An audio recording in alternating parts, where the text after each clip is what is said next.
ನೋಡಿ, ಒಂದು ಯೋಜನೆಯನ್ನ ಎಷ್ಟು ಮಟ್ಟಿಗೆ ಹಳ್ಳ ಹಿಡಿಸಬಹುದು, ನಿರ್ಲಕ್ಷ್ಯ ಮಾಡಿದ್ರೆ, ಬೇಜವಾಬ್ದಾರಿ ಇದ್ರೆ ಅನ್ನುವಂಥದ್ದಕ್ಕೆ ಈ ಸ್ವಾವಲಂಬಿ ಸಾರಥಿ ಯೋಜನೆನೇ ಸಾಕ್ಷಿಯಾಗಿದೆ. ನಿನ್ನೆ ಅಷ್ಟೇ ಹೇಳ್ತಾ ಇದ್ವಿ ನಾವು, ಸ್ವಾವಲಂಬಿ ಅಲ್ಲ, ಇದು ಗುಳುಂ ಸ್ವಾಹ ತರದ ಯೋಜನೆ ಅಂತ.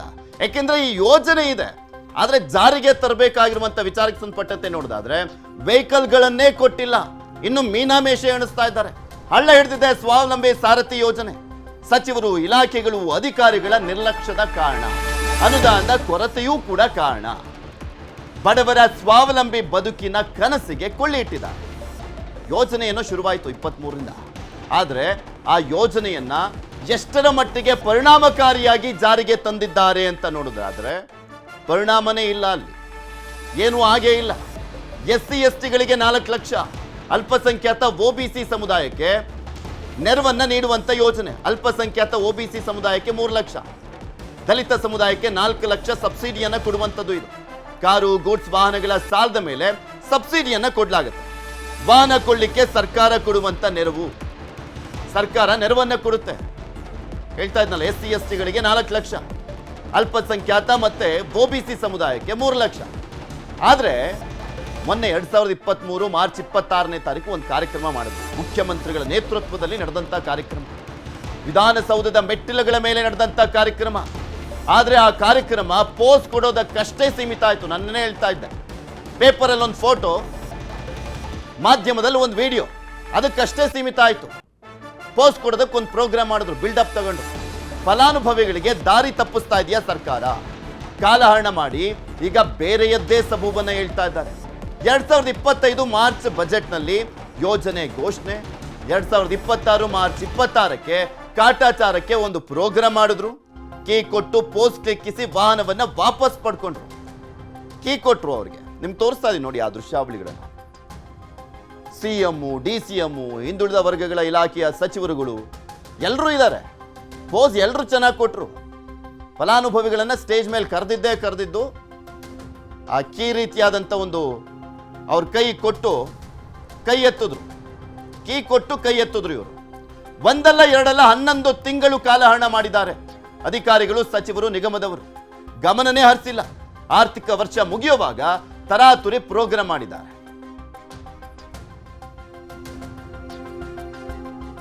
ಸಾರಥಿಗಳು ಸಂಕಷ್ಟವನ್ನು ಅನುಭವಿಸ್ತಾ ಇದ್ದಾರೆ. 100 ಜನ, 1000 ಜನ ಅಪ್ಲಿಕೇಶನ್ ಹಾಕೊಂಡು ಕಾಯ್ತಾ ಇದ್ದಾರೆ. ಇವತ್ತು ಬರುತ್ತೆ, ನಾಳೆ ಬರುತ್ತೆ, ನಾಡಿದ್ದು ಅನುದಾನ ರಿಲೀಸ್ ಮಾಡ್ತಾರೆ, ಓಕೆ ನಾವು ನಮ್ಮ ಜೀವನವನ್ನ ಕಟ್ಕೊಳ್ಬಹುದು ಅನ್ನುವಂಥ ನಿರೀಕ್ಷೆಯನ್ನ ಇಟ್ಕೊಂಡಿದ್ದಾರೆ. ಆ ರೀತಿಯಾದಂಥ ನಿರೀಕ್ಷೆಯನ್ನ ಹುಟ್ಟಿಸಿದಂಥವ್ರು ಇವರೇ. ಆ ನಿರೀಕ್ಷೆಯನ್ನ ಮಣ್ಪಾಲ್ ಮಾಡಿದ್ದು ಕೂಡ ಇದೇ ಸರ್ಕಾರ. ಸಚಿವರು ಉತ್ತರಿಸಲಿ, ಪ್ರಶ್ನೆಗಳನ್ನ ಕೇಳ್ತಾ ಇದೀವಿ ನೋಡಿ ನಿಮಗೆ. ನಂಬರ್ 1, ಸ್ವಾವಲಂಬಿ ಸಾರಥಿಗೆ ಗ್ರೀನ್ ಸಿಗ್ನಲ್ ಕೊಟ್ಟು ಫಲಾನುಭವಿಗಳ ದಾರಿ ತಪ್ಪಿಸಿದ್ರ ನೀವು? ಸಚಿವರು ಉತ್ತರಿಸಬೇಕು, ಮುಖ್ಯಮಂತ್ರಿಗಳು ಉತ್ತರಿಸಬೇಕು. ಮುಖ್ಯಮಂತ್ರಿಗಳು ಮತ್ತು ಆ ಸಚಿವರು ಶಿವರಾಜ್ ತಂಗಡಗಿ ಅವರು ಗ್ರೀನ್ ಸಿಗ್ನಲ್ ಕೊಟ್ಬಿಟ್ಟು ಕೈ ತೊಳ್ಕೊಂಡ್ಬಿಟ್ರು. ಫಲಾನುಭವಿ ಆಯ್ಕೆ ನಂತರ ಸಬ್ಸಿಡಿಯೋ, ಸಬ್ಸಿಡಿ ನಂತರ ಫಲಾನುಭವಿ ಆಯ್ಕೆಯೋ? ಉತ್ತರ ಕೊಡಿ. ಯಾಕೆಂದ್ರೆ ಫಲಾನುಭವಿಗಳನ್ನ ಆಯ್ಕೆ ಮಾಡಿ ಕೀ ಕೊಟ್ಟು ವಾಪಸ್ ಕಳಿಸಿದ್ದಾರೆ. ಅವ್ರದ್ದು ಲೋನ್ ವಿಚಾರಕ್ಕೆ ಸಂಬಂಧಪಟ್ಟಂತೆನೂ ಕೂಡ ಎಲ್ಲ ಕ್ಲಿಯರೆನ್ಸ್ ಇದೆ ಬ್ಯಾಂಕ್ನಲ್ಲಿ. ಆದ್ರೂ ಕೂಡ ಅವರಿಗೆ ಹಣ ಹೋಗ್ತಾ ಇಲ್ಲ. ಅಲ್ಲಿ ಏನ್ ಕಾರಣ ಹುಡುಕ್ಬೇಕು? ಸರ್ಕಾರ ಹತ್ರ ದುಡ್ಡಿಲ್ಲ ಅಂತ. ಮಾರ್ಚ್ 2025 ಬಜೆಟ್ನಲ್ಲಿ ಕಾರ್ಯಕ್ರಮ ಘೋಷಣೆ ಮಾಡಿದ್ರು. ಅದಕ್ಕೆ ಅಂತಾನೆ ಅನುದಾನವನ್ನ ಇಟ್ಟಿದ್ರು. 1 ರೂಪಾಯಿಗೂ ಲೆಕ್ಕ ಕೊಡಬೇಕಲ್ಲ. ಈ ಯೋಜನೆಗೆ ಇಷ್ಟು ಅಂತ ಅನುದಾನವನ್ನ ಇಟ್ಟಿದ್ರು. ಎಲ್ಲೋಯ್ತು ಅನುದಾನ? ಲಕ್ಷ ಲಕ್ಷ ಕೋಟಿಯ ಬಜೆಟ್ ಅನ್ನ ಮಂಡಿಸ್ತೀರಾ, ಆದ್ರೆ ಆ ಅನುದಾನ ಎಲ್ಲೋಯ್ತು? ಬರೀ ಪೇಪರ್ ಮೇಲಿನ ಲೆಕ್ಕ ಅಷ್ಟೇ ಇವ್ರದ್ದು. ಆನ್ ಗ್ರೌಂಡ್ ಏನಾಯ್ತು? ಗ್ರೌಂಡ್ ರಿಯಾಲಿಟಿ ನೋಡಿದ್ರೆ ಏನು ಹೋಗ್ತಾ ಇಲ್ಲ. ಪೇಪರ್ ಲೆಕ್ಕಕ್ಕೆ ಲಕ್ಷ ಲಕ್ಷ ಕೋಟಿ ಬಜೆಟ್ ಮಂಡಿಸಲಾಗುತ್ತೆ. ಬರೋಬ್ಬರಿ 12 ತಿಂಗಳ ಕಾಲ ಹಿಂದುಳಿದ ವರ್ಗಗಳ ಇಲಾಖೆ, ನಿಗಮಗಳು ಏನು ಮಾಡ್ತಾ ಇದ್ವು? 12 ತಿಂಗಳುಗಳ ಕಾಲ, ಮಾರ್ಚ್ ಟು ಮಾರ್ಚ್, 12 ಮಂತ್ಸು ಏನು ಮಾಡ್ತಾ ಇದ್ರು? ಕಣ್ಣಿಗೆ ಕಾಣಿಸ್ಲೇ ಇಲ್ವಾ? ಯಾಕೆ ಸಪ್ರೇಟ್ ಇಲಾಖೆ ಮಾಡಿರೋದು? ಏನು 100 ಇಲಾಖೆ ಇಲ್ಲ ಅದರಲ್ಲಿ? ಒಂದು ಇಲಾಖೆಯಲ್ಲಿ ಇರುವಂಥ ಯೋಜನೆಯನ್ನ ನಿಮಗೆ ಜಾರಿ ಮಾಡ್ಲಿಕ್ಕೆ ಆಗೋದಿಲ್ಲ ಅಂದ್ರೆ ಇನ್ನೇನಕ್ಕೆ ಬೇಕು ಆ ಇಲಾಖೆ? ಇನ್ನೇನಕ್ಕೆ ಬೇಕು ಸಚಿವರು, ಅಧಿಕಾರಿಗಳು? ನಾವು ಸ್ವಲ್ಪ ಬೇಗ ಕಾರ್ಯಕ್ರಮ ಮಾಡಿದ್ವಿ ಅಂತ ಸಚಿವ ತಂಗಡಗಿ ಅವರು ನಿನ್ನೆ ಮಾತನಾಡಿದ್ರು. ಸ್ವಲ್ಪ ಬೇಗ ಮಾಡಿಬಿಟ್ವಿ ನಾವು ಕಾರ್ಯಕ್ರಮನ ಅಂತ. ನಿಮ್ಗೆ ಯಾರಪ್ಪ ಹೇಳಿದ್ದು ಬೇಗ ಮಾಡಿ ಅಂತ? ಯಾರಾದರೂ ತುಂಬಾ ಅರ್ಜೆಂಟ್ ಇದೆ ನಮಗೆ ಅಂತ ಏನಾದರೂ ಕೇಳಿದ್ರಾ? ಅಥವಾ CM ಹೇಳಿದ್ರಾ? DCM ಹೇಳಿದ್ರಾ? ಪೇಪರಲ್ಲಿ ನಿಮ್ಮ ಇಲಾಖೆ ಜೊತೆ ಒಂದು ಫೋಟೋ ಬರಲಿ, ಮಾಧ್ಯಮದಲ್ಲಿ ಒಂದು ವಿಡಿಯೋ ಹೋಗ್ಲಿ ಅಂತ ಕೇಳಿದ್ರಾ? 2025-26 ಆರ್ಥಿಕ ವರ್ಷದ ಅಂತ್ಯದವರೆಗೂ ಯಾಕೆ ಕಾರ್ಯಕ್ರಮ ಮಾಡಿಲ್ಲ? 12 ತಿಂಗಳು ಕಾರ್ಯಕ್ರಮ ಇತ್ತಪ್ಪ, 12 ತಿಂಗಳು ಟೈಮ್ ಇತ್ತು ನಿಮಗೆ. ಏನು ಮಾಡಿದ್ರಿ? ಕೇವಲ ಮಾರ್ಚ್ 31 ಒಳಗಾಗಿ ಕಾರ್ಯಕ್ರಮ ಲಾಂಚ್ ಮಾಡಬೇಕು ಅಂತ ತರಾತುರಿಯನ್ನ ತೋರಿಸಿದ್ರ? ಪ್ರಶ್ನೆಗಳು ಇವು, ಉತ್ತರಿಸ್ಲಿ. ಆದ್ರೆ ಸಚಿವರುಗಳು ನಿಮ್ಮ ಇಲಾಖೆಯನ್ನ ನೆಟ್ಟಗೆ ನಡೆಸ್ತಾ ಇದ್ದೀರಾ ಅನ್ನೋದೇ ಆದ್ರೆ ಇದಕ್ಕೆಲ್ಲ ಉತ್ತರ ಕೊಡಿ. ಈ ಯೋಜನೆಗೆ ಸಂಬಂಧಪಟ್ಟಂತೆ ಒಂದಿಡೀ ವರ್ಷ ಇಲಾಖೆಯ ಅಧಿಕಾರಿಗಳು, ಸಚಿವರು, ನಿಗಮದವರು ಗಮನನೇ ಹರಿಸಿಲ್ಲ. ಒಬ್ಬರು ನಿಗಮದವರಿಗೆ ಕೇಳಿದ್ರೆ, ದೇವರಾಜು ಅರಸು ನಿಗಮದವರಿಗೆ, ನಮ್ಮನ್ನೇ ಯಾಮಾರಿಸ್ಲಿಕ್ಕೆ ಬರ್ತಾರೆ, ಅದರಲ್ಲೂ ದಾರಿ ತಪ್ಪಿಸ್ತಾರೆ. ದೇವರಾಜು ಅರಸು ನಿಗಮದ ಅಧ್ಯಕ್ಷರು.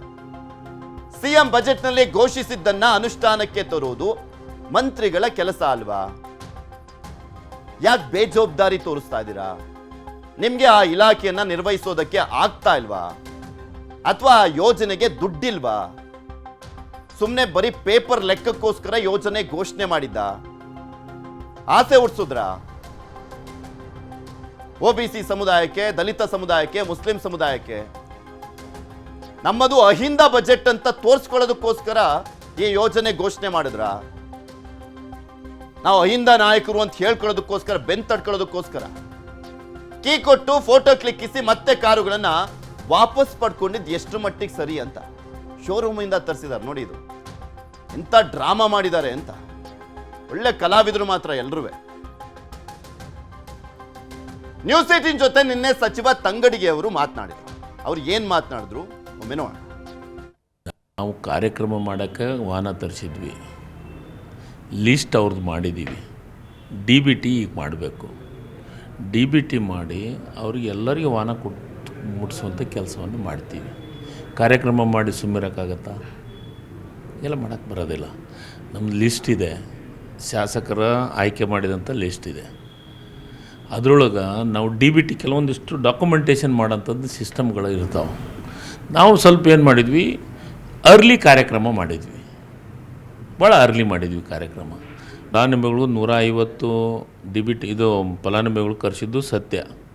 ಆದರೆ ನಾವು ಸಾಂಕೇತಿಕವಾಗಿ ಕೀ ಕೊಟ್ಟಿದ್ದನ್ನು ಬಿಟ್ಟರೆ ಯಾರಿಗೂ ಗಾಡಿ ಕೊಟ್ಟಿಲ್ಲ. ಕೇಳಿಸ್ಕೊಂಡ್ರಲ್ಲ ಅವ್ರ ಮಾತುಗಳನ್ನು ನೋಡಿ. ಕಾರ್ಯಕ್ರಮ ಬೇಗ ಮಾಡಿದ್ದಲ್ಲ ಸಚಿವರೇ, ನೀವು ಲೇಟ್ ಆಗಿದೆ.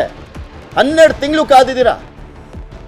ಕೊನೆ ಮಂತಲ್ಲಿ ಬಂದು, ಅದು ಕೊನೆ ಡೇಸಲ್ಲಿ ಬಂದು ಈ ಕಾರ್ಯಕ್ರಮ ಲಾಂಚ್ ಮಾಡಿರೋದು. 11 ತಿಂಗಳು ಸುಮ್ಮನಿದ್ದು ಕೊನೆಗೆ ಮಾಡಿದ್ದೀರಾ. ಮುಂಚೆನೇ ಮಾಡಿದ್ರೆ ಬಡವರಿಗೆ ಸಂಕಷ್ಟ ತಪ್ತಾ ಇತ್ತು. ನೀವೇ ಬೆನ್ ತಡ್ಕೊಳ್ತೀರಲ್ಲ, ಅಹಿಂದ ಸರ್ಕಾರ, ಅಹಿಂದ ಪಕ್ಷ ನಮ್ದು, ಅಹಿಂದ ಜನರಿಗೋಸ್ಕರ ಇರುವಂಥದ್ದು ಅಂತ. ಕಾರ್ಯಕ್ರಮಕ್ಕಷ್ಟೇ ವಾಹನ ತರಿಸಿದ್ವು ಅಂತ ಹೇಳ್ತಾ ಇದ್ದಾರೆ. ನೋಡಿದ್ರಲ್ಲ ಇಂಥ ಡ್ರಾಮವನ್ನು ಕ್ರಿಯೇಟ್ ಮಾಡಿದ್ರು ಅಂತ.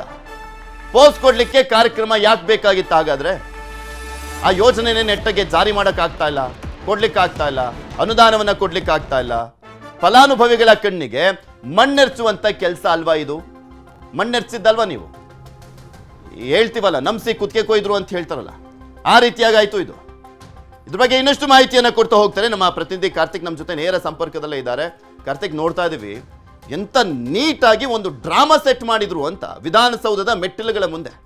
ಅದು ಶೋರೂಮಿಂದ ತರಿಸದಂತೆ, ಗಾಡಿಗಳನ್ನು ಕೀ ಕೊಡೋದಂತೆ, ಪೋಸ್ ಕೊಡೋದಂತೆ, ಅದಾದಮೇಲೆ ಶೋರೂಮಿಗೆ ವಾಪಸ್ ಕಳಿಸೋದಂತೆ, 12 ತಿಂಗಳು ಕಾಲಹರಣ ಮಾಡಿ ಇಲ್ಲ ಬೇಗ ಮಾಡಿದ್ವಿ ಅಂತ ಹೇಳ್ತಾ ಇದ್ದಾರೆ. ಯಾರಿಗೆ ಮೋಸ ಮಾಡ್ತಾ ಇದ್ದಾರೆ?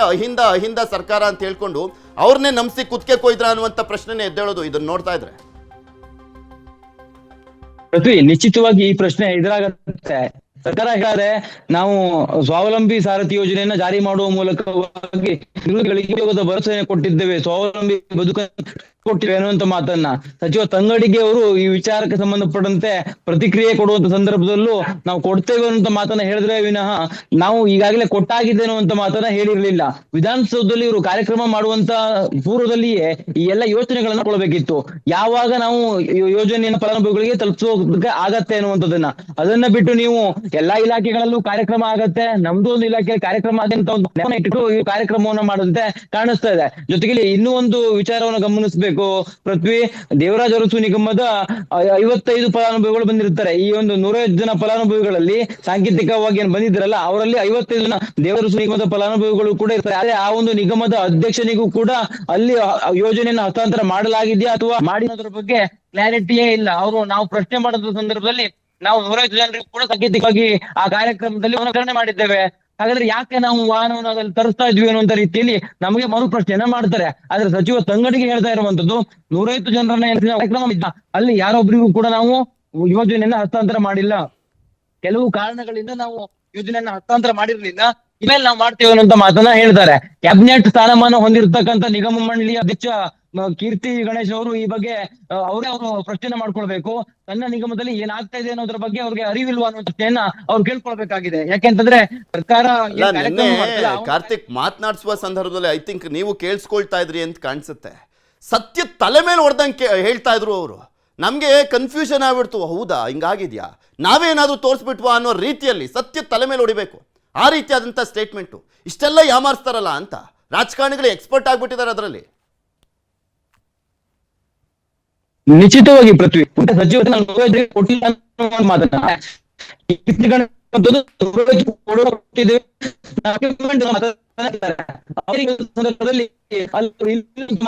ಕಾರ್ತಿಕ್ ಡಿಸ್ಟರ್ಬೆನ್ಸ್ ಇದೆ, ಮತ್ತೊಮ್ಮೆ ಸಂಪರ್ಕ ಮಾಡುವಂತ ಪ್ರಯತ್ನ ಮಾಡ್ತೀವಿ. ನಿಮ್ಗೆ ಹೇಳ್ತಾ ಇದ್ನಲ್ಲ ನೋಡಿ, ಸರ್ಕಾರ ಆಗಿ ಎಷ್ಟು ಜವಾಬ್ದಾರಿ ಇರಬೇಕು, ಜನರಿಗೆ ಕೊಟ್ಟಿರುವಂಥ ಭರವಸೆಯನ್ನು ಈಡೇರಿಸುವಂಥ ನಿಟ್ಟಿನಲ್ಲಿ ಎಷ್ಟೆಲ್ಲ ರೆಸ್ಪಾನ್ಸಿಬಿಲಿಟಿ ಅನ್ನುವಂಥದ್ದು ಇರುತ್ತೆ.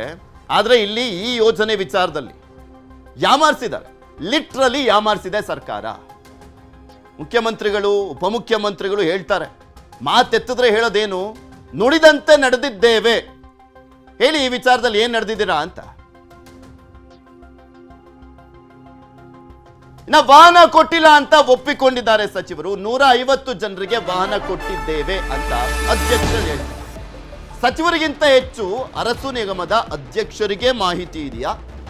ನಿನ್ನೆ ಕೇಳಿದಾಗ ನಾನು ಹೇಳ್ತಾ ಇದ್ನಲ್ಲ, ಕೀರ್ತಿ ಗಣೇಶ್ ಅವರು ಸತ್ಯ ತಲೆ ಮೇಲೆ ಹೊಡಿಬೇಕಪ್ಪ ಹಂಗೆ ಹೇಳ್ತಾರೆ, ಅಷ್ಟು ಕಾನ್ಫಿಡೆನ್ಸು. ನಮಗೆ ಒಂದು ಸ್ವಲ್ಪ ಕನ್ಫ್ಯೂಷನ್ ಆಗ್ಬಿಡ್ತು, ನಮ್ಮ ಹತ್ರನೇ ಏನಾದರೂ ಲೆಕ್ಕ ತಪ್ಪಿದೆಯಾ ಅಂತ. ಅವಾಗಲೇ ಹೇಳಿದ್ದೆ, ಆನೇರಲ್ಲೇ ಹೇಳಿದ್ದೆ, ಇದಕ್ಕೆ ಕ್ಲಾರಿಟಿ ತಗೊಳ್ತೀವಿ, ಏನಾಗಿದೆ ಅಂತ ಹೇಳ್ಬಿಟ್ಟು ನಾಳೆ ಸಂಪರ್ಕ ಮಾಡ್ತೀವಿ ಅಂತ ಹೇಳಿದ್ವಿ. ನೋಡಿ ಇಲ್ಲಿ ಗೊತ್ತಾಗ್ತಾ ಇದೆ, ಬಣ್ಣ ಬಯಲಾಗ್ತಾ ಇದೆ. ಅರಸು ನಿಗಮದ ಫಲಾನುಭವಿಗಳಿಗೂ ಕೂಡ ಸಿಕ್ಕಿಲ್ಲ, ಎಲ್ರಿಗೂ ಸಿಕ್ಕಿದೆ ಅಂತಿದ್ದಾರೆ ಅಧ್ಯಕ್ಷ ಕೀರ್ತಿ ಗಣೇಶ್. ಮಾಹಿತಿ ಇಲ್ವಾ? ಸುಳ್ಳು ಹೇಳ್ತಿದ್ದೀರಾ ಅಧ್ಯಕ್ಷರೇ? ಮಾತಾಡಿ ಇದಕ್ಕೆ. ಅವರನ್ನ ಪ್ರಯತ್ನ ಮಾಡ್ತಾ ಇದ್ದೀವಿ, ಈಗಲೂ ಕೂಡ ಕರೆಯನ್ನು ಮಾಡ್ತಾ ಇದ್ದೀವಿ. ಇನ್ನು ಇದೇ ವಿಚಾರಕ್ಕೆ ಸಂಬಂಧಪಟ್ಟಂತೆ ಅಕಸ್ಮಾತ್ ಲೈವಲ್ಲಿ ಹೋಗ್ಬೇಕಾದ್ರೆ ಸಿಗದೆ ಹೋದ್ರೆ ಅನ್ನೋ ಕಾರಣಕ್ಕೆ ನಮ್ಮ ಪ್ರತಿನಿಧಿ ಮಾತನಾಡ್ತಿದ್ರು ಅವರು, ಕೀರ್ತಿ ಗಣೇಶ್ ಅವರು, ಅರಸು ನಿಗಮದ ಅಧ್ಯಕ್ಷ. ಸಂದರ್ಭದಲ್ಲಿ ಏನ್ ಹೇಳಿದಾರೆ ನೋಡೋಣ.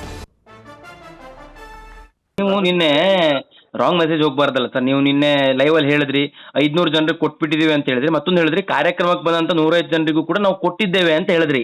ಅದಕ್ಕೆ ನಾವು ಪ್ರಶ್ನೆ ಮಾಡ್ತಿರೋದು, ಕಾರ್ಯಕ್ರಮಕ್ಕೆ ಬಂದಂತವ್ರಿಗೆ 105 ಜನರಿಗೆ ಕೊಟ್ಟಿಲ್ಲ.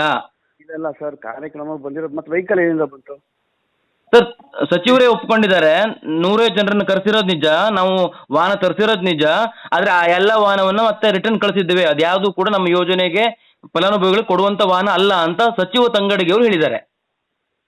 ಇಲ್ಲ ಸರ್, ನೋಡಿ ಸರ್, ನಿಮ್ದು ಒಂದು ಹೇಳ್ತೀನಿ ಕೇಳಿಸ್ಕೊಳ್ಳಿ. ನಮ್ದು ಪ್ರತಿ ವರ್ಷ ನಡೀತಾ ಇರೋ ಸ್ಕೀಮ್ ಅದು 2023, 24, 25, 26ವರೆಗೂ ನಡೀತಾನೆ ಇತ್ತು. ಈಗ ನೀವು ಹಂಗ್ ಲೆಕ್ಕಾಚಾರ ತಗೊಳಕ್ ಹೋದ್ರೆ 21, 22ರಿಂದ ಏನೋ ಸ್ಕೀಮೇ ಆಗಿರ್ಲಿಲ್ಲ, ಆ ತರ ಲೆಕ್ಕಾಚಾರ ತಗೊಳ್ತಾ ಇತ್ತು ಸರ್. ಆ ಸರ್ಕಾರ ಮಾಡಿಲ್ಲ ಅಂತ ಅಂದ್ಕೊಂಡೆ ನಿಮಗೆ ಜನ ಕೊಟ್ಟಿದಾರಲ್ವಾ? ಸರ್ಕಾರ ನಡೆಸೋದಕ್ಕೆ ಅಧಿಕಾರ ಕೊಟ್ಟಿದ್ದಾರೆ ಜನ, ತಾವು ನಡೆಸ್ಬೇಕಲ್ಲ ಸರಿಯಾಗಿ. ಜೊತೆಗೆ ತಾವು ಅಧ್ಯಕ್ಷರಾಗಿ ತಮಗ್ ಮಾಹಿತಿ ಇಲ್ವಾ ಅನ್ನುವಂತ ಪ್ರಶ್ನೆ ಎದುರಾಗತ್ತೆ. ಯಾಕಂದ್ರೆ ಸಚಿವರು ಹೇಳ್ತಾರೆ 105 ಜನರನ್ನ ನಾವು ಕರೆಸಿರೋದು ನಿಜ, ಆದ್ರೆ ಅವ್ರು ಯಾರಿಗೂ ಕೊಟ್ಟಿಲ್ಲ ನಾವು ಅಂತ ಹೇಳ್ತಾರೆ. ತಾವು ನೋಡಿದ್ರೆ ಲೈವ್ ಅಲ್ಲಿ ನಮ್ಮ ಚಾನಲ್ ಹೇಳ್ತೀರಿ 105 ಜನರಿಗೆ ಕೊಟ್ಟಿದೀವಿ ಅಂತ ಹೇಳ್ತೀರಿ. ಸರ್ ನಾನು ನಿಮ್ಗೆ ಅದನ್ನೇ ಇವಾಗಲೂ ಹೇಳ್ತಾರಲ್ಲ, ಯಾಕೆ ಕೊಟ್ಟಿಲ್ಲ ಸರ್? ಕೊಟ್ಟಿದ್ದೀವಿ. ನಾನು 1 ಸೆಕೆಂಡ್ ನಾನು ಡೀಟೇಲ್ಸ್ ನಿಮ್ಗೆ ಕೊಡ್ತೀನಲ್ಲ, ನಾನು ಇವತ್ತು ಬನ್ನಿ ನೀವು. ಇದ್ರ ಬಗ್ಗೆ ಇನ್ನಷ್ಟು ಮಾಹಿತಿಯನ್ನು ಪಡ್ಕೊಳ್ಳೋಣ. ನಮ್ಮ ಪ್ರತಿನಿಧಿ ಕಾರ್ತಿಕ್ ಈ ಬಾರಿ ದೂರವಾಣಿ ಸಂಪರ್ಕಕ್ಕೆ ಸಿಕ್ಕಿದ್ದಾರೆ. ಕಾರ್ತಿಕ್, ಅವಾಗಲೂ ಕೂಡ ಒಂದು ಪ್ರಶ್ನೆ ಕೇಳಿದೆ, ಡಿಸ್ಟರ್ಬೆನ್ಸ್ ಇತ್ತು, ಅದಕ್ಕೂ ಆನ್ಸರ್ ಮಾಡಿ. ಹಾಗೆ ಎಷ್ಟು ಈಸಿಯಾಗಿ ಯಾಮಾರಿಸ್ತಾ ಇದ್ದಾರೆ ಅಂತ, ಅದು ಲೈವಲ್ಲೇ ಯಾಮಾರಿಸ್ತಾರಲ್ಲ ಇವರು, ಕೀರ್ತಿ ಗಣೇಶ್ ಎಕ್ಸ್ಪರ್ಟ್ ಇವರು. ನಿಶ್ಚಿತವಾಗಿ ಪೃಥ್ವಿ, ಕೀರ್ತಿ ಗಣೇಶ್ ಅವರನ್ನ ಪ್ರಶ್ನೆ ಮಾಡಿದಂತ ಸಂದರ್ಭದಲ್ಲಿ ಅವರು ಎಷ್ಟು ಸಲೀಸಾಗಿ ಹೇಳ್ತಾರೆ ಅಂತಂದ್ರೆ, ನಾವು 150 ಜನರಿಗೂ ಕೂಡ ಅಲ್ಲಿ ಯೋಜನೆಯನ್ನು ಹಸ್ತಾಂತರ ಮಾಡಿದ್ದೇವೆ ಅನ್ನೋದನ್ನ ಅವರು ಪ್ರತಿ ಬಾರಿಯೂ ಕೂಡ ಹೇಳ್ತಾರೆ. ಜೊತೆಗೆ ಅದಕ್ಕೆ ಸಂಬಂಧಪಟ್ಟಂತ ದಾಖಲೆಗಳನ್ನು ಕೂಡ ನಾವು ಕೊಡ್ತೇವೆ ಅನ್ನುವಂತ ಮಾತನ್ನ ಹೇಳ್ತಾರೆ. ಆದ್ರೆ ಅವರ ಕಚೇರಿಗೆ ಹೋದಂತ ಸಂದರ್ಭದಲ್ಲಿ ಅವರು ಯಾವುದೇ ರೀತಿಯ ದಾಖಲೆಗಳನ್ನ ಕೊಡೋದಕ್ಕೆ ಅಲ್ಲಿ ಲಭ್ಯವೇ ಇರೋದಿಲ್ಲ. ಅವರ ಕಚೇರಿಯ ಸಿಬ್ಬಂದಿಗಳು ಕೀರ್ತಿ ಗಣೇಶ್ ಅವರು ಇಲ್ಲ ಇಲ್ಲಿ ಅನ್ನುವಂತ ರೀತಿಯಲ್ಲಿ ನಮಗೆ ಹೇಳಿ ಕಳಿಸಿರ್ತಕ್ಕಂಥದ್ದು. ಜೊತೆಗೆ ಪ್ರಮುಖವಾಗಿ ಈಗ ವಾಟ್ಸಪ್ ಕಾಲ ಇರ್ತಕ್ಕಂಥ ಸಂದರ್ಭದಲ್ಲಿ ಅವರು ನಮಗೆ ಏನಾದ್ರೂ ಅವ್ರು ಕೊಟ್ಟಿರ್ತಕ್ಕಂಥ ಸಂಬಂಧಪಟ್ಟಂಗೆ ದಾಖಲೆಗಳಿದ್ರೆ ಈಗಾಗಲೇ ನಮ್ಮ ಕಚೇರಿಗಾದ್ರೂ ಕೂಡ ಅವರು ಕಳಿಸಬಹುದಿತ್ತು, ಅಥವಾ ನಮಗಾದ್ರೂ ಅವರು ನಮ್ಮ ಜೊತೆ ಈಗ ಕಾರ್ತಿಕ್ ಮಾತನಾಡ್ತೀನಿ. ದೇವರಾಜು ಅರಸು ನಿಗಮದ ಅಧ್ಯಕ್ಷರಾಗಿರುವಂತ ಕೀರ್ತಿ ಗಣೇಶ್ ಅವರೇ ದೂರವಾಣಿ ಸಂಪರ್ಕದಲ್ಲಿದ್ದಾರೆ. ನಮಸ್ಕಾರ ಸರ್. ಸರ್, ನನ್ನ ಧ್ವನಿ ಕೇಳಿಸ್ತಾ ಇದೆಯಾ? ಹಲೋ, ನನ್ನ ಧ್ವನಿ ಕೇಳಿಸ್ತಾ ಇದೆಯಾ ಸರ್? ಕೇಳಿಸ್ತಾ ಇದೆ. ನಮಸ್ತೆ ಸರ್. ನಿನ್ನೆ ಹೇಳಿದ್ರಿ 500ರಿಂದ 600 ಕೊಟ್ಟಿದ್ದೀವಿ ಅಂತ. ನಾನು ನಿನ್ನೆನೇ ಹೇಳಿದ್ದೆ ಸರ್, ನಮ್ಮ ರಿಪೋರ್ಟರ್ ಕಳಿಸ್ತೀವಿ, ಕ್ರಾಸ್ ವೆರಿಫಿಕೇಶನ್ ಮಾಡಿಸ್ಕೊಳ್ತೀವಿ ಅಂತ. ಈಗ ಸತ್ಯ ಹೇಳ್ಬೋದಾ? ನಮ್ಗೆ 2 ನಿಮಿಷ ನೀವು ಕಾಲಾವಕಾಶ ಕೊಟ್ರೆ ಮಾತಾಡಿ ಸರ್. ನಾನ್ ನಿಮ್ಗೆ ಇನ್ ಡೀಟೇಲ್ ಆಗಿ ಎಲ್ಲ ಹೇಳ್ತೀನಿ. ಮಾತಾಡಿ ಸರ್. ಸರ್, ನಮ್ಗೆ ಪ್ರತಿ ವರ್ಷ 1000 ವೆಹಿಕಲ್ ಇಂದ 1500 ವೆಹಿಕಲ್ ಕೊಡ್ತಾರೆ ಓಕೆ ಸರ್ಕಾರದಿಂದ, ಸರಿನಾ? ಅದರಲ್ಲಿ 100% ಆಗೋದು 600ರಿಂದ 700 ವೆಹಿಕಲ್ ಎಲ್ಲಾನು ಕರೆಕ್ಟ್ ಇರೋದು, ಬ್ಯಾಂಕ್ ಗ್ಯಾರಂಟಿ ಕೊಡೋರು 600ರಿಂದ 700 ಜನ ಕೊಡ್ತಾರೆ. ಮಿಕ್ಕಿದ ದುಡ್ಡೆಲ್ಲಾನು ಅರಿಯರ್ಸ್ ಅಲ್ಲಿ ಹಂಗೇ ಉಳ್ಕೊಂಡ್ಬಿಡುತ್ತೆ. ಯಾಕೆ ಅಂತಂದ್ರೆ ಅವ್ರ ಹತ್ರ ಸಿಬಿಲ್ ಸ್ಕೋರ್ ಇರಲ್ಲ ಅಥವಾ ಬ್ಯಾಂಕ್ ಇದಿರಲ್ಲ, ಏನೋ ಒಂದು ಟೆಕ್ನಿಕಲ್ ಸಮಸ್ಯೆ ಆಗಿರೋದ್ರಿಂದ ಪ್ರಾಬ್ಲಮ್ ಆಗುತ್ತೆ. ಮತ್ತೆ ಅದನ್ನೆಲ್ಲ ಕ್ಯಾನ್ಸಲ್ ಮಾಡಿ ಮತ್ತೆ MLA ಅವರು ಸೆಲೆಕ್ಷನ್ ಮಾಡಿ ಮತ್ತೆ ಕಳ್ಸೋದಕ್ಕೆ ಮಿನಿಮಮ್ ಏನಂದ್ರೆ 1 ವರ್ಷ ಆಗುತ್ತೆ. ಅದಕ್ಕೆ ನಾವ್ ಈ ಸಲ ಏನ್ ಮಾಡಿದೀವಿ ಅಂದ್ರೆ, ನಾವೇ ಎಂಪನಲ್ಮೆಂಟ್ ಮಾಡಿದೀವಿ. ಏನು, ಎಲ್ಲಾ ಶೋರೂಮ್ ಅವ್ರನ್ನು ಈಗ MLA ಇಂದ ಸೆಲೆಕ್ಷನ್ ಪಟ್ಟಿ ಆಗ್ತಿದ್ದಂಗೆನೆ ಅವ್ರಿಗೆ ಬ್ಯಾಂಕ್ಗೆ ಹೆಂಗ್ ಅಪ್ಲೈ ಮಾಡ್ಬೇಕು, ಏನು ಅವ್ರ ಸಿಬಿಲ್ ಸ್ಕೋರ್ ಅದು ಕಡಿಮೆ ಇದ್ರು ಹೆಂಗ್ ಮಾಡಬೇಕು ಅನ್ನೋದಕ್ಕೆ ಒಂದು ಪ್ರೊಸೆಸ್ ನ ತಂದಿದೀವಿ, ಸರಿನಾ? ಇವತ್ತಿಗೂ ನೀವು ಈ ವರ್ಷನೊಂದು ಲೆಕ್ಕಾಚಾರ ತಗೊಳ್ಳಿ. ನಮ್ಮ ಹತ್ರ 1000 ವೆಹಿಕಲ್ ಇದೆ, ಇವತ್ತು ಕ್ಲಿಯರ್ ಆಗಿರೋದು 397 ವೆಹಿಕಲ್ ಅಷ್ಟೇ ಕ್ಲೇಮ್ ಆಗಿರೋದು. ನಾನು ಕೇಳ್ತಿರೋದು ವೆರಿ ಸಿಂಪಲ್ ಇದೆ ಸರ್, ವೆರಿ ಸಿಂಪಲ್. ನೀವು 2025ರಿಂದ 26ನೇ ಸಾಲಲ್ಲಿ 500ರಿಂದ 600 ಕೊಟ್ಟಿದೀವಿ ಅಂತ ಹೇಳಿದ್ರ ಇಲ್ವಾ? ಹೌದು, 24, 25, 500ರಿಂದ 600 ಕೊಟ್ಟಿದೀವಲ್ಲ. 24, 25ರಲ್ಲಿ 25, 26ರಲ್ಲಿ 25-26ರಲ್ಲಿ 22 DBT ಆಗಿದೆ. 397 ಮಾತ್ರ ಲಾಗಿನ್ ಅಲ್ಲಿ ಇರೋದು. ನಮ್ಮ ಹತ್ರ 1000 ವೆಹಿಕಲ್ ಇದೆ. ನೀವು ಅರ್ಥ ಮಾಡ್ಕೊಂತ ಇಲ್ಲ. ನಾನ್ ಬೇಕಿದ್ರೆ ನೆನ್ನೆ ನೀವು ಮಾತನಾಡಿದ್ ಪ್ಲೇ ಮಾಡ್ಲಾ, ಏನ್ ಮಾತಾಡಿದೀರಾ ಅಂತ? ಸರ್, ನೀವು ಪ್ಲೇ ಮಾಡಿ, ನಾನು ಅದನ್ನು ಹೇಳಿದೀನಿ. ನಾವು ಎಂಪನಲ್ಮೆಂಟ್ ಮಾಡಿದೀವಿ ಅಂತ ಹೇಳಿದೀನಲ್ಲ ನಿಮ್ಮದ್ರಲ್ಲಿ. ಅಲ್ಲ, ನನ್ನ ಕಿವಿ ಸರಿಯಾಗಿದೆ. ಮತ್ತೊಮ್ಮೆ ಈ ನ್ಯೂಸ್ ಬರ್ಲಿಕ್ಕೂ ಮುಂಚೆನೂ ಅದನ್ನ ಕೇಳಿಸ್ಕೊಂಬಂದೆ. 2025-26ರಲ್ಲಿ ಎಷ್ಟು ಕೊಟ್ಟಿದ್ದೀರಾ ಹೇಳಿ ಸರ್ ಅಂದಿದ್ದಕ್ಕೆ 500ರಿಂದ 600 ಕೊಟ್ಟಿದೀವಿ ಅಂತ ಹೇಳಿ. ಫೋನ್ ಅಲ್ಲಿ ನೀವ್ ಏನ್ ಕ್ವಶನ್ ಕೇಳೋದು ನನಗೂ ಗೊತ್ತಾಗಿಲ್ಲ. 24-25ರಲ್ಲಿ 500ರಿಂದ 600 ಅಷ್ಟೇ ಆಗಿರೋದು, ಮಿಕ್ಕಿರೋದೆಲ್ಲ ಉಲ್ಟಾ ಆಗಿದೆ. ಸೊ ಅದು ಸಮಸ್ಯೆ ಆಗಿರೋದೆ. ಈಗ ಏನಾಗುತ್ತೆ ಗೊತ್ತಾ ಸರ್, ಈ ಬೆಂಗಳೂರು ಸಿಟಿ ಎಲ್ಲ ಬಿಟ್ಬಿಡಿ, ನೀವು ರೂರಲ್ ಕಡೆ ಎಲ್ಲ ಏನಾಗುತ್ತೆ, ಅವ್ರದ್ದು ಬ್ಯಾಂಕ್ ಟ್ರಾನ್ಸಾಕ್ಷನ್ ಇರೋದಿಲ್ಲ. ಸಣ್ಣ ಪುಟ್ಟ ಗೂಗಲ್ ಪೇದು ಇದಿರೋ ಬಿಟ್ರೆ ಅವ್ರಿಗೆ ಹೆಂಗ್ ಅಪ್ಲೈ ಮಾಡಬೇಕು, ಏನ್ ಮಾಡ್ಬೇಕು ಅಂತ ಗೊತ್ತಾಗೋದಿಲ್ಲ. ಓಕೆ, ಈಗ ಮಾರ್ಚ್ ಟೈಮ್ ಅಲ್ಲಿ ಸರ್, ಓಕೆ ಓಕೆ ಓಕೆ ಈಗ ಇರ್ಲಿ ಅದು. ಸರ್, ಈಗ ಎಂಪನಲ್ಮೆಂಟ್ ಮಾಡಿದೀವಿ. ಈಗ ಒಂದ್ ಸೆಕೆಂಡ್ ಸರ್, ನಿನ್ನೆನೂ ಸಹ ಮೀಟಿಂಗ್ ಆಗಿದೆ, ಇವತ್ತು ಸಹ ನಾನು ಆಲ್ರೆಡಿ MD ಅವ್ರ ಜೊತೆಗೆ ಮಾತಾಡಿದೀವಿ. ಈಗ ಏನಾಗಿದೆ ಅಂತಂದ್ರೆ, ಯಾರ್ಯಾರಿಗೆ ಕ್ಲೇಮ್ ಬಂದಿದೆ 397 ಜನಕ್ಕೆ ಈಗ ಆಲ್ರೆಡಿ ನಾವು ಸರ್ಕಾರಕ್ಕೆ ಒಂದು ಫೈಲ್ ಪುಟ್ ಅಪ್ ಮಾಡಿದೀವಿ. ಮತ್ತೆ ವಾಪಸ್ ಬರುತ್ತೆ ಸೋಮವಾರ. ಬಂದಿದ ತಕ್ಷಣ ಎಲ್ಲರೂ ಅದು ಯಾವುದು 2025-26ನೇ ಸಾಲಿಂದ 2025-26 ಸಾಲಿಂದು ಅಷ್ಟೇ ಬಂದಿರೋದು. ನಮ್ಗೆ ಬರ್ಬೇಕಾದ್ರೆ ಜಾಸ್ತಿ ಇದೆ ಸರ್, ನೀವು ಅರ್ಥ ಮಾಡಿ. ಈಗ ಓಕೆ ಈಗ ಮೊನ್ನೆ ಮಾರ್ಚ್ 26ನೇ ತಾರೀಕು ಒಂದು ಕಾರ್ಯಕ್ರಮ ಆಯ್ತಲ್ಲ ಸರ್, ಗ್ರೀನ್ ಸಿಗ್ನಲ್ ಕೊಟ್ರಲ್ಲ ಎಲ್ಲ, ಆ ಟೈಮ್ನಲ್ಲಿ 150 ಗಾಡಿಗಳು ಕೊಟ್ರಲ್ಲ, ಅದು ಯಾವ ಸಾಲಿಂದು ಸರ್? ಅದರಲ್ಲಿ 2 ಸಾಲಿಂದ ಇದೆ, 24, 25 ಸಾಲಿಂದ ಇದೆ, 25, 26 ಸಾಲಿಂದ ಇದೆ. ಆಮೇಲೆ ಎಂಪನಲ್ಮೆಂಟ್ ಯಾರ್ಯಾರು ಆಗಿದಾರಲ್ಲ ಆ ಗಾಡಿಗಳು ಸಹ ಇದೆ. ಈಗ 150 ಗಾಡಿ ಕೊಟ್ಟಿದ್ದೀರಾ ಇಲ್ವಾ ಸರ್? 150 ಗಾಡಿನಲ್ಲಿ ಕೆಲವೊಂದು ಪ್ರಮಾಣ ಗಾಡಿನೂ ಕೊಟ್ಟಿದೀವಿ, ಎಲ್ಲ ಮಿಕ್ಸ್ ಇದೆ ಅದರಲ್ಲಿ. ಅಲ್ಲ ಸರ್, ಗಾಡಿಗಳು ಇದೆ. ಸಚಿವರು ಹೇಳ್ತಾ ಇದಾರೆ ಇನ್ನೂ ಕೊಡ್ಬೇಕು, ಪ್ರೋಸೆಸ್ ಆಗ್ಬೇಕು ಅಂತ ಹೇಳ್ತಾ ಇದಾರೆ ಸಚಿವರು. ಸಚಿವರಿಗಿನ್ನ ಚೆನ್ನಾಗಿ ಗೊತ್ತಿದ್ಯಾ ಅನ್ನುವಂಥದ್ದು ಪ್ರಶ್ನೆ ಬರುತ್ತೆ. ಅದಕ್ಕೂ ಒಂದು ಕ್ಲಾರಿಟಿ ಕೊಟ್ಬಿಡಿ ಅತ್ಲಾಗೆ. ಇಲ್ಲ ಸರ್, ಈಗ ಪ್ರೋಸೆಸ್ ಅಂದ್ರೆ ಸರ್ ಇಲ್ಲಿ ಏನಾಗುತ್ತೆ ಕೇಳಿ ಸರ್. ಈಗ 2 ತರ ಪ್ರೋಸೆಸ್ ಆಗುತ್ತೆ ಇಲ್ಲಿ. ಒಂದು, ನಾವು ಪ್ರೋಸೆಸ್ ಮಾಡಿ ಅವ್ರದ್ದು ಕ್ಲಾರಿಫಿಕೇಶನ್ ಕೊಡ್ತೀವಿ. ಆಯ್ತಪ್ಪ ನಿಮ್ಗೆ ವೆಹಿಕಲ್ ಕೊಡಬಹುದು ಅಂತ ಒಂದು ಡಿಕ್ಲರೇಷನ್ ಕೊಡ್ತೀವಿ. ನಮ್ ಡಿಕ್ಲರೇಷನ್ ಒಂದೇ ಸಾಲ ಬ್ಯಾಂಕ್ ಅವರು ಸಹ ಕೊಡ್ಬೇಕಾಗುತ್ತೆ. ನೀವು ಎಲಿಜಿಬಲ್ ಇದ್ರೆ ಲೋನ್ ತಗೊಳೋದಕ್ಕೆ ಅಂತ. ಒಬ್ಬೊಬ್ಬರಲ್ಲಿ ಏನಾಗುತ್ತೆ, ಸರಿ, ಇಲ್ಲಿ ಕನ್ಫ್ಯೂಷನ್ ಬೇಡ. ಕನ್ಫ್ಯೂಷನ್ ಬೇಡ ಕೀರ್ತಿ ಗಣೇಶ್ ಅವರೇ, ಕನ್ಫ್ಯೂಷನ್ ಆಗ್ತಾರೆ. ಸಚಿವರು ಹೇಳ್ತಾ ಇದ್ದಾರೆ ಏನು ಗೊತ್ತಾ, 150 ಜನ ಅವತ್ತು ಕರ್ಸಿದ್ವಲ್ಲ ಅವೆಲ್ಲ ಗಾಡಿಗಳು ವಾಪಸ್ ಹೋಗಿದಾವೆ, ಇನ್ನೂ ಆ ಡಾಕ್ಯುಮೆಂಟೇಶನ್ಸ್ ರೆಡಿ ಮಾಡಬೇಕು, DBT ಮುಖಾಂತರ ಅವರಿಗೆ ಹಣ ಹಾಕಬೇಕು, ಆ ಪ್ರೋಸೆಸ್ ಲೇಟ್ ಆಗಿದೆ ಅಂತಾನೆ ಹೇಳ್ತಾ ಇದ್ದಾರೆ. ಕಾರ್ಯಕ್ರಮ ಮಾತ್ರ ಮಾಡಿದ್ದು ಅರ್ಜೆಂಟ್ ಆಯ್ತು ಅಂತ ನೀವ್ ಹೇಳ್ತಾ ಇದ್ದೀರಾ, ಕೊಟ್ಟಿದೀವಿ ಅಂತ. ಯಾವ್ದು ನಂಬೇಕು ಹೇಳಿ ಹೋಗ್ಲಿ. ಸರ್ ನಾವು ಫಲಾನುಭವಿಗಳನ್ನ ಮಾತನಾಡ್ಸಿದ್ವಿ, 150 ಜನದಲ್ಲಿ ತುಂಬಾ ಜನ ಮಾತನಾಡಿದ್ರು ನಮ್ ಜೊತೆ, ಏನೂ ಆಗಿಲ್ಲ ಸರ್, ಪ್ರೋಸೆಸ್ ಆಗಿಲ್ಲ, ಇನ್ನು ಕಾಯ್ಕೊಂಡ್ ಕೂತಿದೀವಿ ಅಂತ. ನಾನು ನಿಮ್ಗೆ ಆಲ್ರೆಡಿ ಕ್ಲಾರಿಫಿಕೇಶನ್ ಕೊಟ್ಟೆ. ಅದರಲ್ಲಿ 25-26 ಸಾಲಿಂದು ಇದೆ, 24-26 ಸಾಲಿಂದು ಇದೆ, 24-26 ಸಾಲಿಂದ ಇದೆ, ಅವ್ರಿಗೆ ಸಿಕ್ಕಿದೆ. ನಿಮ್ಗೆ ಡೀಟೇಲ್ಸ್ ಕೊಡ್ತೀನಿ, ಅರ್ಥ ಆಯ್ತಾ? 25-26 ಸಾಲಿನಲ್ಲಿ 55 ಜನಕ್ಕೆ ಬಂದಿದೆ, ಮಿಕ್ಕಿದವ್ರಿಗೆ ಪ್ರಮಾಣ ಪತ್ರ ಕೊಟ್ಟಿದ್ದಾರೆ, ಅದು DBT ಆಗ್ಬೇಕಾಗಿದೆ. ಅಂದ್ರೆ 24-25 ಅವ್ರಿಗೂ ಮೊನ್ನೆ ನಡೆದ ಕಾರ್ಯಕ್ರಮದಲ್ಲಿ ಕೊಟ್ಟಿದ್ದೀರಾ? ಹಾ, ಓಕೆ. ಅಂದ್ರೆ ಆ ಇಯರ್ ಅಲ್ಲಿ ಅದು ಕ್ಲಿಯರ್ ಆಗಿರ್ಲಿಲ್ಲ, ಈ ಇಯರ್ ಅಲ್ಲಿ ಕ್ಲಿಯರ್ ಆಯ್ತಾ? ಈ ಇಯರ್ ಬಜೆಟ್ ಅಲ್ಲಿ ಯಾಕಂದ್ರೆ ಇದು ಡಿಲೇ ಆಗ್ತಾ ಇದೆ, ನಿಮ್ಗೆ ಅರ್ಥ ಮಾಡ್ಕೊಳ್ಳಿ ಸರ್. ನಾವು ಈಗ ನಮ್ದು ಏನಂತಂದ್ರೆ ಆಗಿದ ತಕ್ಷಣ, ಈಗ ಕ್ಲೇಮ್ ಆಗಿದ ತಕ್ಷಣ ಇಮಿಡಿಯೇಟ್ ಆಗ್ಬೇಕು. ಓಕೆ, ಅದಕ್ಕೆ ನಾವು ಈ ಎಂಪೆನಲ್ಮೆಂಟ್ ಸಿಸ್ಟಮ್ ತಂದಿರೋದು. ಅದಕ್ಕೆ ಓಕೆ.